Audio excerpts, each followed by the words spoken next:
नमस्ते, सिद्धांत नाम है मेरा और आप ललन टॉप देख रहे हैं। बात कानपुर की। यूपी पुलिस के साथ कथित एनकाउंटर में मारे गए गैंगस्टर विकास दुबे की पत्नी ने कहा है कि अगर मुझे पता होता तो मैं खुद विकास को गोली मार देती। विकास दुबे की पत्नी ऋचा दुबे ने आज तक से बातचीत में और भी बहुत कुछ कहा है।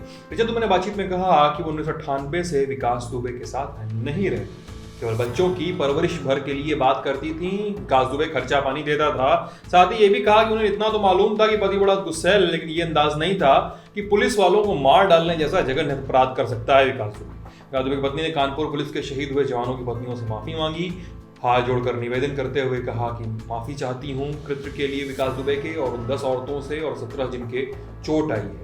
ये गलती की सजा मुझको और मेरे बच्चों को न भोगनी पड़े, हमें क्षमा करें। विकास दुबे की पत्नी से पूछा गया कि आपको पता होता कि विकास दुबे अपराधी है तो आप क्या करते। इस पर ऋचा दुबे ने कहा कि मैं कभी भी ऐसा नहीं होने देती और मैं खुद उन्हें, विकास दुबे को, अपने हाथ से गोली मारने की क्षमता रखती। तो 17 घर बर्बाद होने से अच्छा था कि एक मेरा ही घर बर्बाद हो गया था। वो जो 17 घर बर्बाद हुए हैं उसके कारण मैं आज तक कहीं मुंह नहीं दिखा पा रही हूँ, अपने गेट से नहीं निकल पाती हूँ, रो नहीं पा रही हूँ, अपना दर्द किसी को बता नहीं पा रही हूँ और 17 का दर्द मेरे दर्द से बहुत बड़ा है। पूछा गया कि विकास दुबे के बारे में कहा जा रहा था करोड़ों संपत्ति बनाई कब्जा करके, तो क्या कहेंगी। ऋचा दुबे ने कहा कि ऐसा कुछ नहीं है, ये सब फेक न्यूज़ है। अगर सोचिए कि विकास दुबे ने इतनी संपत्ति बनाई होती तो आज उसकी पत्नी 1600 स्क्वायर फीट के मकान में रहती, क्यों रहती, मैं कहीं विदेश में क्यों न शिफ्ट हो जाती। और क्या कहा, बहुत सारी बातें कही। ये वीडियो क्लिप देखिए आप। देखिए, मेरी तो शादी हुई थी, कुछ दिन तक तो मैं साथ में वहीं रही, उनके पास रही। फिर मुझे कुछ ऐसा फील होने लगा, जो घर की एक्टिविटी थी मुझे कुछ अच्छी नहीं लगती थी। जब मैंने इस पे मना करना शुरू करा या मैंने कुछ कोशिश करी समझाने की, तो उसका खामियाजा मैंने भुगता, जैसे मार पीट, लड़ाई झगड़ा, अदर बहुत ऐसी चीजें हुई मेरे क्या साथ। वो हरकतें क्या थी, क्या करते थे वो? लड़ाई, अदर, अब आप समझ सकते हैं हाउसवाइफ क्या बता सकती है आपको एक। अच्छा, उसी तो क्या आपकी नजरों में अपराध आया था कि वो अपराध करते हैं, कोई गलत काम कर रहे हैं जिसकी आपत्ति आप करती थी, उसकी वजह से इस तरह से आपसे अभद्रता करते थे? वहाँ का जो माहौल था गांव का, वो कुछ अच्छा नहीं था। जो कि मैं शहर की लड़की थी और हमारी फैमिली थोड़ी और टाइप की थी, उनकी फैमिली और टाइप की थी, तो मुझे वहाँ का कुछ माहौल नहीं अच्छा लगता था। और जब मैं इन सब चीजों को मना करती थी, लड़ाई झगड़े, छुटपुट गांव के ये फैसले ऐसले, तो वो उनको ये सब चीजें पसंद नहीं थी कि उनको वो मना करा जाए, तो फिर वो मेरे साथ अभद्रता करने लगते थे। अच्छा, तो कब आपने छोड़ा वहां पे, वहां से कब चली आई हैं लखनऊ? मैंने सन मेरी 96 में शादी हुई है। मैं मुश्किल से 98 तक वहां रही हूँ, 2 साल मैं रुकी हूँ। फिर मैं अपनी मम्मा के पास चली गई, शास्त्री नगर में मेरा मैका है। 7 साल करीब मैंने वहां बिताए हैं अपने। तो इस दौरान विकास दुबे नहीं आते थे या आप जाते नहीं थे? नहीं, मैं कभी कभी जब वो बच्चों को देखना होता था तो वो कभी कभी आते भी थे और मैं भी कभी कभी जाया करती थी। और वो बस हम बच्चों का खाना पीना, जो भी एक हस्बैंड देते हैं खर्चा, वो सब हमारा देते थे। और फिर मेरे माँ बाप थे तो वो भी हम लोग का काफी ध्यान रखते। जब आप कभी गई तो पुलिस वालों की दिखता था कि पुलिस वाले उनकी तरफ जुड़े हुए हैं, मिले हुए हैं?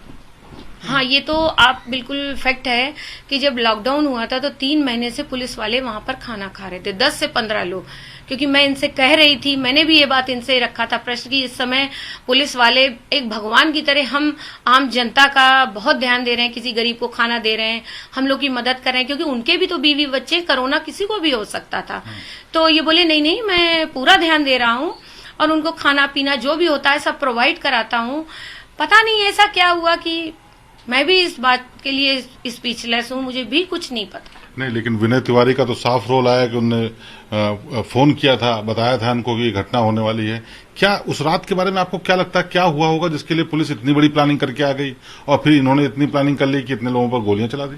सर, मैं विनय तिवारी को नहीं शकल से जानती हूँ, मैं वहाँ के लोगों को 50% नहीं पहचानती हूँ। मेरा वहाँ रहना जाना इतना ज्यादा नहीं था, मेरा तो कैजुअली जाना, सुबेरे जाना, जब कभी बहुत फोर्सफुली मुझे बुलाया जाता था तब मैं वहाँ बच्चों को लेके जाती थी और तुरंत वापस आ जाती थी।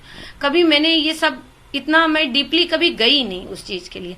मेरा एक ही लाइफ में मोटिव था कि अपने बच्चों को उस अपराध की दुनिया से बिल्कुल अलग रखना है, और वही मैं अपनी मोटिव को लेके आगे बढ़ रही थी।